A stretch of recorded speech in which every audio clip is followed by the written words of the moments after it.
मुगल बादशाह अकबर और उनके नवरत्न बीरबल के किस्से काफी मशहूर हैं। आइए सुनते हैं उनका एक नया किस्सा। मिस्र के राजा की परीक्षा। बीरबल के चतुराई की ख्याति पूरी दुनिया में फैली हुई थी। यहां तक कि मिस्र के राजा ने भी बीरबल के बारे में सुन रखा था। एक बार उन्होंने बीरबल की बुद्धि का परीक्षण करने के लिए उन्हें अपने राज्य में आमंत्रित किया। जब बीरबल को यह बात पता चली, वह निमंत्रण के अनुसार मिस्र चले गए।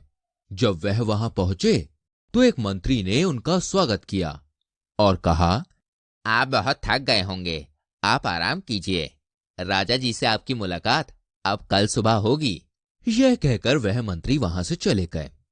अगले दिन जब बीरबल ने दरबार में प्रवेश किया तो उन्होंने देखा कि दरबार काफी सुंदर था। बीरबल जब दरबार की सुंदरता देख ही रहे थे तो उनकी नजर सिंहासन पर पड़ी, जहां कोई व्यक्ति बैठा हुआ था। फिर बीरबल ने दरबार में मौजूद प्रत्येक व्यक्ति की ओर ध्यान से देखा और फिर उनमें से एक दरबारी के सामने जाकर प्रणाम किया। वह मिस्र का असली राजा था। राजा को बहुत आश्चर्य हुआ और उन्होंने बीरबल से पूछा, बीरबल, आप हमें इतनी आसानी से कैसे पहचान सकते हैं? बीरबल ने मुस्कुराते हुए जवाब दिया, महाराज, जब मैंने आपके दरबार में प्रवेश किया तो मैंने देखा कि जो सिंहासन पर विराजमान है वह आपकी ओर देख रहे थे। हालांकि वे राजाओं के रूप में सिंहासन में बैठे थे, लेकिन उनकी आंखें हमेशा अपने राजा की ओर देख रही थीं और आप पूरे आत्मविश्वास के साथ बैठे थे। बादशाह बीरबल के उत्तर से बहुत खुश थे। उन्होंने बीरबल से कहा, हमें उम्मीद नहीं थी कि आप हमें इतनी जल्दी पहचान लेंगे। बाद में मिस्र के राजा ने अपने एक मंत्री के साथ बीरबल को महल में भेजा। मंत्री ने बीरबल को महल दिखाया और अंत में उसने एक शौचालय भी दिखाया। वहां शौचालय में मिस्र के राजा ने उद्देश्य से सम्राट अकबर की तस्वीर लगवाई थी। मंत्री ने बादशाह अकबर की तस्वीर बीरबल को भी दिखाई। इसे देखते हुए बीरबल ने तुरंत टिप्पणी की, वाह, आपने बादशाह अकबर की तस्वीर को बिल्कुल सही जगह पर लगाया है।